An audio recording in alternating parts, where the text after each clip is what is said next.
लीजिए सुनिए आचार्य चतुर्सेन शास्त्री के लिखे उपन्यास बगुला के पंख का भाग 9 मेरी यानी समीर गोस्वामी की आवाज में। हरियाली तीज स्त्रियों का मनभावना त्योहार है। सुहागिन स्त्रियां इस दिन नवीन श्रृंगार करती हैं, मिठाई पकवान बनाती हैं। इधर 2-4 दिन से शोभाराम का स्वास्थ्य भी कुछ ठीक था। उसने हठपूर्वक पद्मा से मिठाई पकवान बनाने और श्रृंगार करने का आग्रह किया था। सुबह ही से पद्मा देवी अनेक प्रकार की मिठाई पकवान बनाती रही और अब वो नहा धोकर नवीन नाइलॉन की नई साड़ी और साटन की चुस्त चोली पहनकर सज धज कर श्रृंगार कर रही है। चोटी में उसने फूल गूंथे हैं, हाथों में मेहंदी रचाई है, अपने सभी आभूषण उसने अंग पर धारण किए हैं और अब वो नख शिख से श्रृंगार करके शोभाराम की शैया के पास आई है। शोभाराम प्यासी आंखों से पद्मा को देख रहा है। पद्मा देवी की आयु 26 बरस की थी। रंग उसका गोरा था, जिसमें से खून टपका पड़ता था। उसके लावण्य में स्वास्थ्य की कोमलता का एक अद्भुत मिश्रण था। उसकी आंखें काली और बड़ी बड़ी थीं, कोई उज्ज्वल श्वेत थे। उन आंखों में तेज और आकांक्षा दोनों ही कूट कूट कर भरी थीं। अनुराग और आग्रह जैसे उनमें से झांकता था। पद्मा देवी के बाल गहरे काले तथा आपाद चुंबी थे। वे मुलायम और घूंघर वाले भी थे। भौहें पतली और कमान के समान सुबुक थीं। कान छोटे, गर्दन सुराहीदार और उरोज उन्नत थे। शरीर उसका छरहरा था। ये पोशाक उसके अंग पर खूब खिल रही थी। शोभाराम बड़ी देर तक पत्नी के रूप को निहारता रहा। उसके सूखे और तेजहीन फीके मुखमंडल पर एक आनंद की लहर दौड़ गई। उसने कहा, पद्मा रानी, जरा मुझे उठाकर कुर्सी पर बिठाओ और वो खिड़की खोल दो। नहीं, बरसाती हवा है, ठंड लग जाएगी। पलंग पर ही लेटे रहो। नहीं नहीं, कुछ नहीं होगा। ताज़ा वायु के स्पर्श से मेरा चित्त प्रसन्न हो जाएगा। तुम्हें आज इस वेश में देखकर तो मैं जैसे बिल्कुल स्वस्थ हो गया। उसने दोनों हाथ फैलाकर पद्मादेवी की नरम नरम हथेलियों को अपने ठंडे हाथों में दबा लिया। पद्मा देवी चुपचाप पति के पास खड़ी रही। शोभाराम उठकर बैठ गया। उसने कहा, पद्मा, जरा सहारा दो, मैं कुर्सी पर बैठूंगा। पद्मा देवी ने सहारा देकर उसे कुर्सी पर बिठा दिया। इतने ही से प्रयास से शोभाराम हाँफने लगा। पद्मा देवी के चेहरे पर उदासी छा गई। वो सूनी सूनी आंखों से पति को देखने लगी। शोभाराम ने कहा, पद्मा, प्यारी पद्मा, मैंने तुम्हें दुख ही दुख दिया। मेरे साथ विवाह करके तुमने क्या पाया? तुम्हारा तो जीवन ही शून्य हो गया। ऐसा क्यों कहते हो भला? तुम सा दयावान और उदार स्वामी पाकर तो कोई भी स्त्री धन्य हो सकती है। परंतु क्या उदार और दयावान होना ही एक पति के लिए काफी है? और नहीं तो क्या, मैं तो मन ही मन तुम्हारे गुणों का जब ध्यान करती हूं तो अपने को अत्यंत हीन समझती हूं।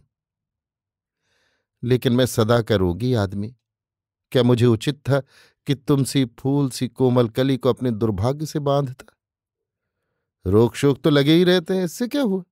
तुम जल्दी चंगे हो जाओगे, फिर मुझे और क्या चाहिए?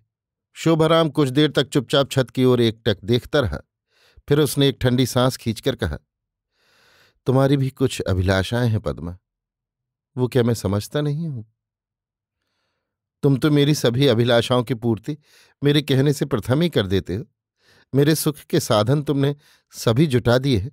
बस अब तो तुम जल्द अच्छे हो जाओ, यही मेरी कामना है। शोभाराम ने फीकी हंसी हंसकर मुंह फेर लिया। उससे कुछ कहते न बन पड़ा। इस समय बहुत से विचार उसके मन में उठ रहे थे। वो पद्मा की उस स्वस्थ काम भूख की बाबत सोच रहा था जिसे वो अच्छी तरह जानता था और प्रतिक्षण उसके नेत्रों में देखता था। इस समय वो रोगी अस्वस्थ था, इस योग्य न था। वो सोच रहा था, यदि ये रोग वर्षों तक चलता जाए तो एक स्वस्थ युवती और चिर रोगी का अटूट बंधन मर्यादा और नैतिकता के तर्क सम्मत बल पर कब तक निभेगा?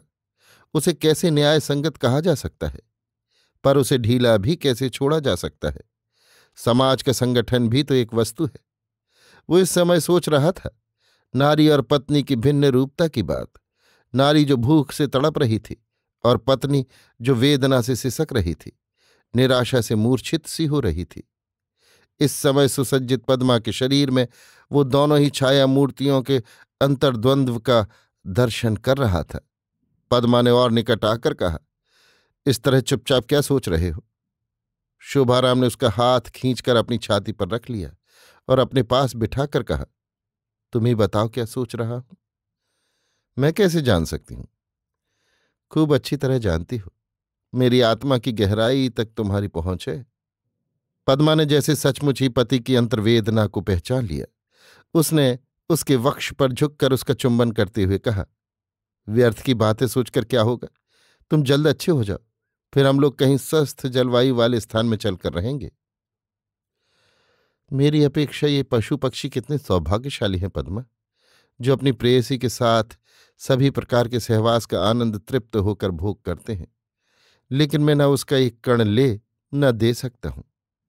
एकाएक शोभाराम ने देखा, पद्मा ने दोनों हाथों से अपना मुंह ढांप लिया है और उसकी चंपे की कलियों जैसी उंगलियों से झरझर मोती झर रहे हैं। शोभाराम आवाक निढाल होकर कुर्सी पर पड़ गया। एक शब्द भी उसके मुंह से नहीं निकला। उसे ऐसा प्रतीत हुआ मानो उसके सारे ही शरीर का रक्त खींचकर बाहर निकाल दिया गया हो। धीरे धीरे उसने देखा कि पद्मा देवी ने अपनी भुजवल्लरी से उसे समेटकर अपने वक्ष से लगा लिया। अर्धचेतनावस्था में शोभाराम ने पत्नी के उस भावाविष्ट मुख की अश्रुधारा से पूर्ण आंखों का चुंबन लिया। दोनों मूक निर्वाक कुछ देर उसी प्रकार अचल बैठे रहे। धीरे धीरे पद्मा देवी खिसक कर शोभाराम के चरणों में आ गिरी। उसने उसके दोनों चरण वक्ष से लगाकर चूम लिए। उसने कहा, आप मेरे स्वामी हैं, संरक्षक हैं, सहायक हैं। मैं दीनहीन मलिन अबला हूं, तुम्हारे सहारे ही से मैं जीवित रह सकती हूं। शोभाराम ने कहा, मैं निसंदेह अपने को क्षमा नहीं कर सकता। मैं सदा का रोगी हूं। जानबूझकर मैंने तुम्हें अपने रुग्ण शरीर के साथ बांधकर स्वार्थी का सा आचरण किया। मैं जानता हूं तुम प्रेम के उस प्रसाद को प्राप्त नहीं कर सकी जिसको प्राप्त करने का तुम्हें हक था। पर क्या करूं, जिस क्षण तुम पर मेरी नजर पड़ी मैं संयत न रह सका। संयम और न्याय सब भूलकर मैंने तुम्हें प्राप्त कर लिया, तुम्हें भूखों मारने की नीयत से। पर मैं करूं भी क्या? तुम्हें देखते ही मेरी सारी चेतना व्यग्र हो उठी, सारी हड्डियां उत्तेजित हो उठी। तुम मेरे घर आई और मेरे चिंतापूर्ण मन को मधुरिमा से भर दिया। कवि जिस उन्मत्त प्रेम का वर्णन करते हैं वही प्रेम मुझे झकझोरने लगा। प्रेम रस का स्वाद कैसा है ये तुम्हें पाकर ही मैंने जाना। पर तभी मैंने ये भी जान लिया कि है ये मैंने क्या किया। तुम्हारे हृदय की कली खिलाने की मुझ में सामर्थ्य ही नहीं है।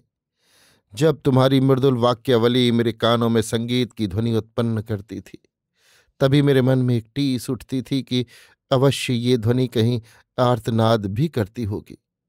उस समय मैं पागल हो गया, मैं विमूढ़ हो गया। मैंने सोचा भोग लिप्सा से परे स्वर्गीय प्रेम ही मूल तत्व है जो मेरे रोम रोम में व्याप्त था। परंतु भोग लिप्सा का मूल्य भी इतना है, वो प्राणों का संपूर्ण स्पंदन है, चेतना की सबसे ऊंची तान है, ये मैं न जानता था। उसे तो मैं तुम्हारी आंखों में पढ़ता गया, जानता गया, घबराता गया, परेशान होता गया, लज्जा और वेदना से छटपटाता गया। बस करो, अब बस करो, मैं ये सब नहीं सुनना चाहती प्रियतम। तुम्हारी मंगल कामना ही अब मेरे जीवन का एक व्रत है। तुम्हारा ये अनुराग ही मेरे जीवन का सहारा है। पद्मा का सिर नीचे की ओर झुक गया। वो शोभाराम के पैरों के पास उसके घुटनों पर सिर रखकर बैठ गई।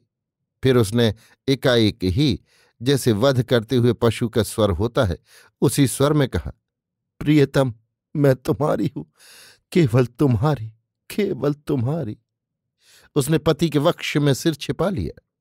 शोभाराम के पास उत्तर न था, उसके हाथ कांप रहे थे। उसने अपने आलिंगन पाश में पत्नी को बांध लिया। मुहूर्त भर के लिए जैसे उसकी सारी ही चेतना लुप्त हो गई। अभी आप सुन रहे थे आचार्य चतुर्सेन शास्त्री के लिखे उपन्यास बगुला के पंख का भाग 9, मेरी यानी समीर गोस्वामी की आवाज में।